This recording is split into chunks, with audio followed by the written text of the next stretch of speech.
Hi అండి, ఈరోజు మన వీడియోలో చికెన్ కర్రీ ఎలా చేయాలో చూపిస్తాను. వీడియో అయితే లాస్ట్ వరకు చూడండి, స్కిప్ చేయొద్దు. వీడియో నచ్చితే లైక్ చేయండి. ఛానల్ని ఇంకా సబ్స్క్రైబ్ చేసుకోకపోతే సబ్స్క్రైబ్ చేయండి. లేట్ చేయకుండా వీడియోలోకి వెళ్దాం. ముందుగా చికెన్ అంతా శుభ్రంగా కడిగి పెట్టుకోవాలండి. 2-3 సార్లు కడిగి పెట్టుకొని ఇలా ఉంచుకోవాలి. ఇప్పుడు స్టవ్ మీద ఒక ప్యాన్ తీసుకొని కొంచెం ఆయిల్ తీసుకోవాలి. ఆయిల్ హీట్ అయిన తర్వాత సన్నగా తరిగి పెట్టుకున్న ఆనియన్స్ వేసుకోవాలి.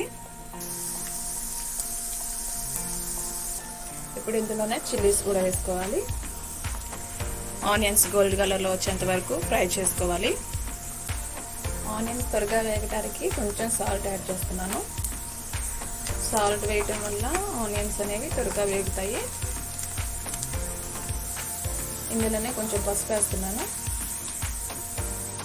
అల్లం వెల్లుల్లి పేస్ట్, ఇందులోనే కొబ్బరి కూడా వేసాను.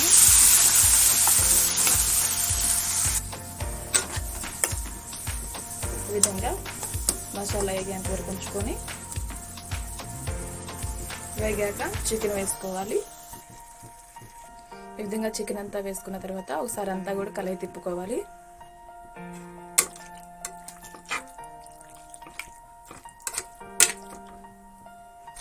ఈ విధంగా చికెన్లోని వాటర్ అంతా కూడా రిలీజ్ అయ్యాక ఉప్పు తగినంత వేసుకొని 2 స్పూన్ల కారం వేసుకొని బాగా అంతా కలిసేలా తిప్పుకొని ఒక 5 నిమిషాలు ఉడకనివ్వాలి. మంట అనేది ఫ్లేమ్లోనే ఉంచుకోవాలి, లేదా మీడియంలో ఉంచుకోవాలి. హైలో ఉంచకూడదు. మీడియంలో ఉంచుకుంటే టేస్ట్ అనేది వస్తుంది. ఇప్పుడు ఇందులో 1 స్పూన్ ధనియాల పొడి వేసుకోవాలి. ఇక్కడ ఇందులోనే 1 టమాటాను మిక్సీ పట్టి వేస్తున్నాను. ఇలా మిక్సీ పట్టి వేయటం వల్ల గ్రేవీ అనేది వస్తుంది. మీకు ఇష్టం లేకపోతే చిన్న చిన్న 3 పీసెస్గా కట్ చేసుకొని వేసుకోవచ్చు. ఈ విధంగా తిప్పుకొని మరలా ఒక 5 నిమిషాలు ఉడికించుకోవాలి. చెప్పాను కదండి, మంట మాత్రం మీడియంలోనే ఉంచుకోవాలి, హైలో ఉంచకూడదు. మీడియంలో ఉంచుకోవటం వల్ల ముక్క అనేది బాగా ఉడుకుతుంది. ఇందులోనే కొంచెం వాటర్ యాడ్ చేస్తున్నాను. ఈ విధంగా వాటర్ అంతా యాడ్ చేసుకొని ఒక 10 నిమిషాలు ఉడికించుకోవాలి. ఇలా మధ్య మధ్యలో తిప్పుకుంటూ ఉండాలండి, లేదంటే అడుగంటిద్ది కదా. తిప్పుకొని మూత పెట్టుకొని ఉడికించుకోవాలి.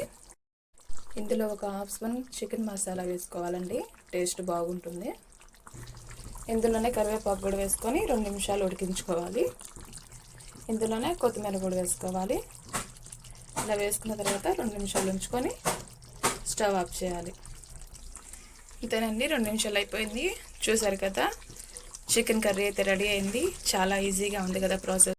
మీరు కూడా ట్రై చేయండి, ఎలా వచ్చిందో కామెంట్ చేయండి. వీడియో నచ్చితే లైక్ చేయండి, షేర్ చేయండి. మన ఛానల్ని సబ్స్క్రైబ్ చేసుకోండి. Thanks for watching. Bye bye.